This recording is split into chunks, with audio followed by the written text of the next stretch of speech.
Puppets on a String by Laura E. Sims. Copyright 2013, Laura E. Sims. Prologue. The puppet master carves out his craft. He's an expert craftsman.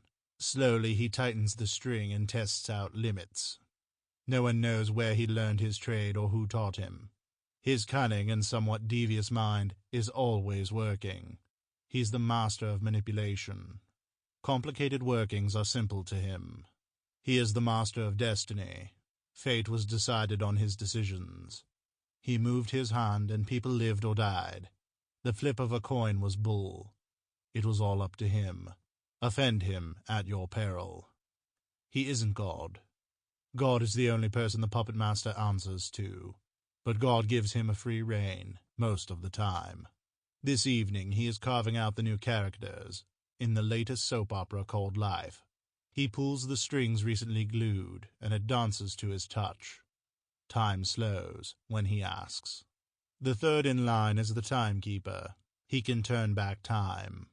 The Grim Reaper is nothing in the order of things. He's mightily pissed off about it, too. Witchcraft is nothing compared to his power. Harry Potter and Harry Dresden were nothing, mere amateurs. The puppet master makes Houdini look green. He grins as his entrance is atmospheric. The next strike of lightning splits the sky. The thunder is practically on its tail. Deafeningly, it crashes. He can even control the weather. There's nothing he cannot do. Just you remember that. His giant shadow is cast alarmingly across the workshop carpet. Human beings are just sport to him. Squishable bugs. Stand on us and he wouldn't even notice. The Grim Reaper wants to improve his standing in the pecking order, so he takes his frustration out on the poor, weak human beings. There are plenty of us after all. At least one born every minute, and just as many depart this world. It's like a massive queue at the bank. Everyone has their place in the world. You just need to know where your place is, because more often than not, you're put back in it in spectacular fashion. But one thing the puppet master should remember is, he is mortal. Judgment Day gets closer for him every day, as it does for all of us. Chapter 1. You could say that again. D.I. Ivor Gunn laughed, as D.S. Arthur Job finished reading out an article he'd found in the Daily Mirror. I can't believe you read that piece of shit rag, he added. What's wrong with it? The detective sergeant inquired. It's full of crap, crystal ball rubbish, horoscopes. Ivor nearly pissed himself. D.S. Job was glad to hear the sound. It was a long time since his boss had last laughed. He'd been far too stressed recently. D.S. Job could hardly blame him. There had been the Zodiac conspiracy case, the Matheson, Mayhew, Webb case, and of course the final conclusion of the Memory Lane High School murders.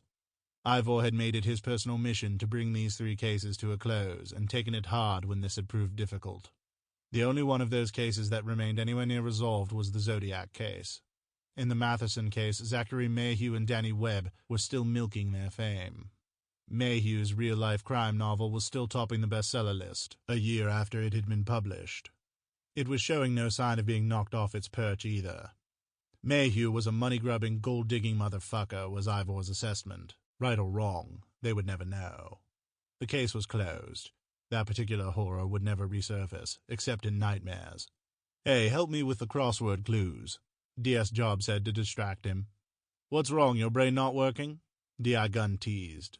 It's the detective brain, Arthur replied. The Zodiac conspiracy case had turned out nicely, with the main person who was kidnapped being returned safely. The last case's body count had climbed extremely high before it became anywhere near a conclusion. The person who was in prison for the crimes was dying of a terminal brain tumor. He had months or weeks left to live. Ivor felt rather sorry for him. He had done what he'd done to avenge the love of his life, Tanya Rhiannon Amelia Margaret Parker, who died as a teenager. His whole life had been stolen because they would have ended up married, and with a child or 3, possibly 4.